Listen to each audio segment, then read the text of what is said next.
Tabang Hilonggo. Ayan, magandang araw po sa lahat nating viewers, Luzon, Visayas at Mindanao. Magandang araw po sa inyong lahat at syempre po sa ating mga OFW dyan. So ito po, may nakita lang akong post mga kababayan. Ewan ko na lang po kung ano po ang masasabi nyo dito. Pinaghambing, no, ng mga didiles versus daw 20 years at 6 years mga kababayan kung sino daw yung the best na presidente. Mga kababayan, ayan, nakikita nyo ba yan? Si Apo Lakay at saka si Duterte. Pinaghambing pa talaga. Wala nga sa kamalingkingan yan si Duterte. Paghambing mo po dyan kay Apo Lakay, na lahat ng proyekto niya hanggang ngayon napapakinabangan. Ang sa kanya ba? Ang mga proyekto niya ba? Nung sa panahon niya, natapos? Wala. Diba? May natapos sa loob ng 6 na taon? Mga kababayan? O baka yung sinasabi nila yung uuga-uga doon sa Isabela na tulay na hindi madaanan. Kung hindi pa pinaayos ng gobyerno ngayon, hindi pa madadaanan ng mga sasakyan. Kahit tao nga natatakot dumaan uga-uga mamaya biglang bumagsak. Buti ngayon, ayos na. Pero ikumpara mo, si Apo Lakay, kay Duterte, ang layo ho, mga kababayan. Ang layo, mga didilis. Huwag yung ikumpara. Kasi yan, may napatunayan at hanggang ngayon, napapakinabangan ng sambayan ng Pilipino. Yung sa inyo, ano ba napatunayan? Sa Davao. Yun lagi yung pinagmamalaki. Punta kayo sa Davao. Nagpresidente pala yan para lang sa Davao. Hindi para sa buong Pilipinas. Biruin niyo si Bongbong Marcos mga kababayan sa ngayon Ang ginagawa niya ngayon mga kababayan, nagpapatuloy siya ng proyekto sa buong Pilipinas. Hindi siya nakapokus na doon kung saan siya nakatira. Lahat po yan. Pinapagawa niya ng project. Tapos ngayon, gagawa niyo ng issue, ganyan. Ihambing niyo si Duterte at saka si Apo Lakay. Mahiya naman kayo. Yan, si Apo Lakay. May napatunayan niya yan. May napatunayan yan sa loob ng kanyang 20 years. Iyan, anong napatunayan yan? Oo, alam ko, may napatunayan pala yan. Ang ilubog sa utang ang Pilipinas, yung pala, oo. Nakalimutan ko, sorry naman. Mga didilis, nga pala, may napatunayan pala yan.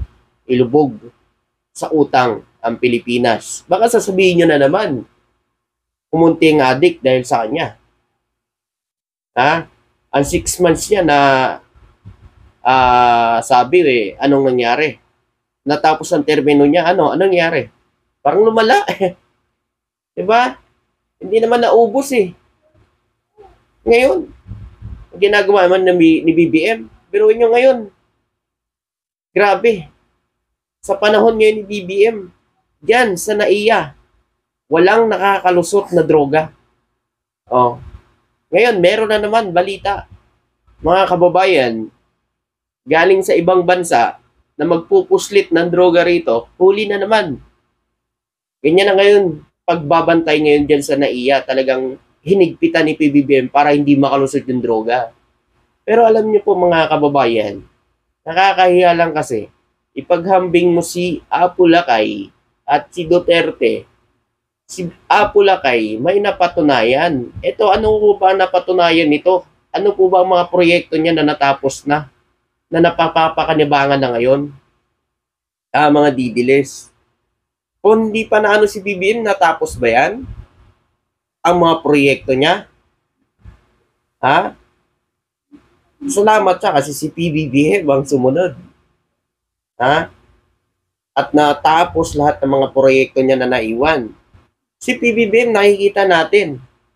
Kahit sabihin natin na mayroong proyekto si BBM, pagdating ho sa mga didiles, wala ho. Wala ho sila, bulago sila mga kababayan. Kahit nga idikit mo na sa mata nila eh. Sabihin talaga nila, wala daw nagagawa si PBBM mga kababayan. Sarado ho ang isip ng mga didiles mga kababayan. Sarado para pabagsakin lang talaga ang gobyerno at si PBBM. Pero inyo, nangingialam sila.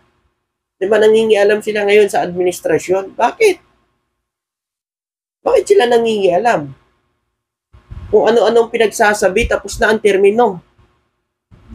Kung ano-anong pinagsasabi, bakit ka nangingialam ngayon? Eh dati kang presidente, alam mo yan, na hindi mo pwedeng pirmahan ang blankong papel hanggat walang nakasulat.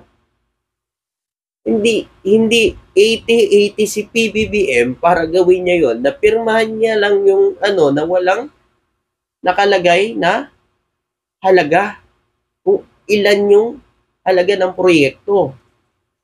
Mga kababayan, kaya nga sa mga kabayan natin, wag ho kayong maniniwala doon. Ang maganda gawin nyo, i-research nyo ang DBM. Makikita nyo po doon. So meron pong mga nagsasabi, hindi daw nila ma-research ang DBM, hindi daw nila makita. Kalukuhan naman. Hanggang ngayon po, nare-research ko pa rin po ang DBM. At tinitingnan ko po doon lahat na pinirmahan ni PBBM na mga meron po lahat mga kababayan nakalagay. Ang pinaka-legit po mga kababayan ay yung sa GAA. Yun ang legit. No? Yun dapat ang puntahan nyo at paniwalaan nyo. Kasi makikita doon. Hindi ho yun madadala sa korte. Sabi nga ni kung magdakdak kayo dyan, dalhin nyo sa korte para sigurado. Ngayon, todo sila tangge.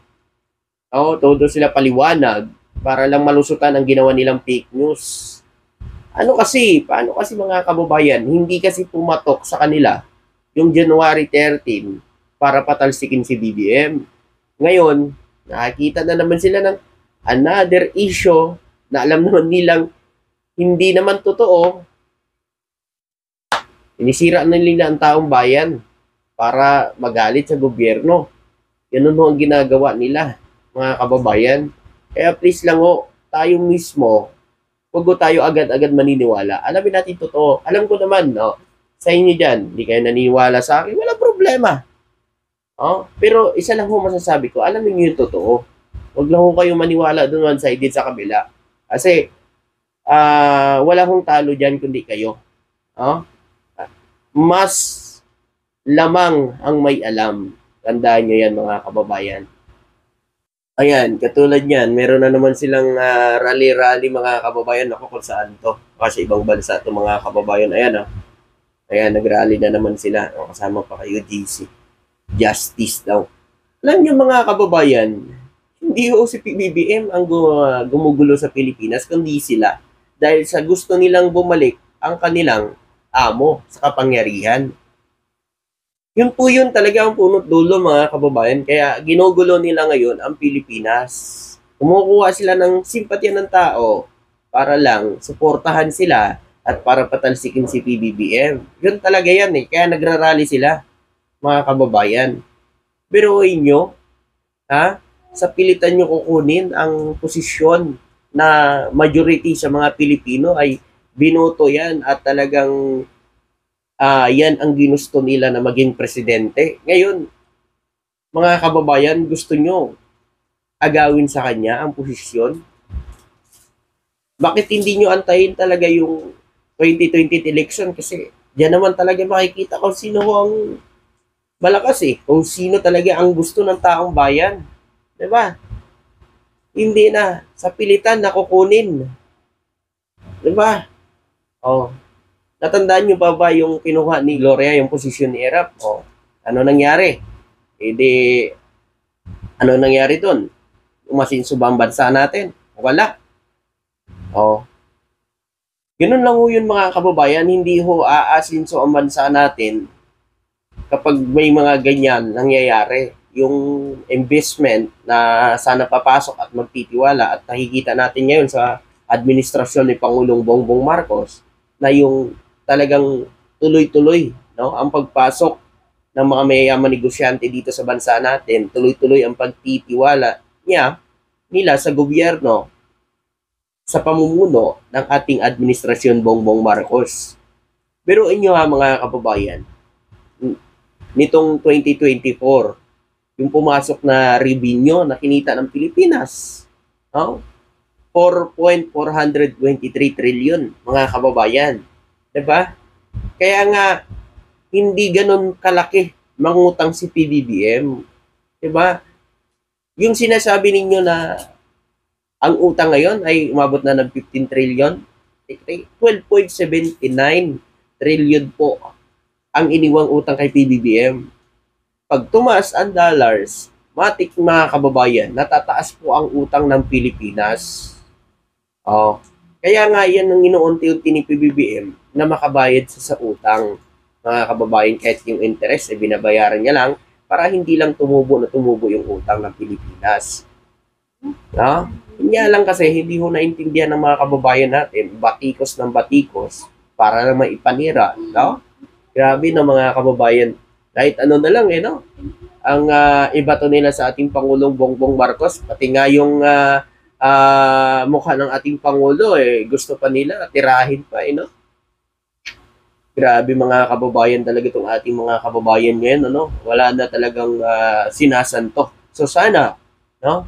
Ay patupad na ni Kong Barbers yung para sa mga vlogger na mahilig magpalabas ng fake news, no? Mga kababayan.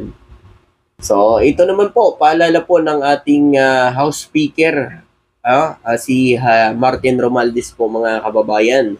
Mag-ingat po tayo sa fake news.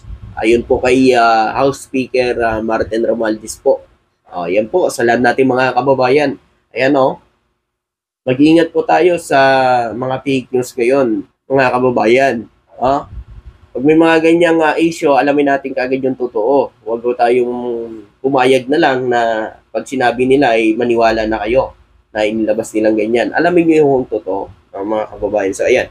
Mag-ingat tayo sa fake news. Sana detractors ng House, lalo na sa mga nangyayari po sa mga hearing natin. Siyempre, may mga nagbabatikos, kasama rin talaga yan sa trabaho natin. Pero, iwasan na lang natin ang pagkakalat ng fake news. Yan, sabi po ni House Speaker Martin Romualdez.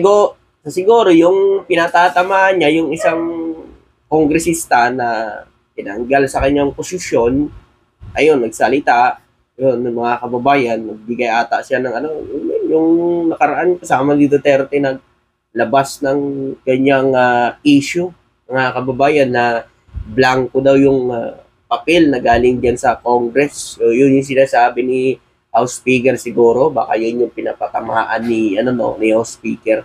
So, sa ating mga kababayan, tayo din po, kaya natin yan. Kaya natin alamin yung totoo, mga kababayan. Hindi ko sinabing maniwala kayo sa akin, mga kababayan. Alamin din natin yung totoo. Yun po ang pinakamaganda, mga kababayan. Huwag tayong maniniwala kaagad na pag sinabi nila na ganito ang ginawa nila. Wag po. Mga kababayan? Research agad natin yung mga kanilang sinasabi para alam natin yung totoo. Kasi nasa nasa Google naman yan, mga kababayan. Pero alam nyo kahit nasa Google na, pero para lang may sira si PBBM, meron ako nakita, nagsi-search Nakita ko wala ang lumalabas nga. Anong ginagawa niya? Mga kababayan, samantala sa akin, pag nag-search ako, nandun ka agad. Wala talaga mga kababayan. Pagka kayo lang kasi nanonood lang at hindi nyo ginagawa, talaga mapipik news kayo. Kaya please lang gawin nyo po. Huwag lang umasa dun sa mga nagbabalitang fake news. Salamat at magandang araw. Thank you.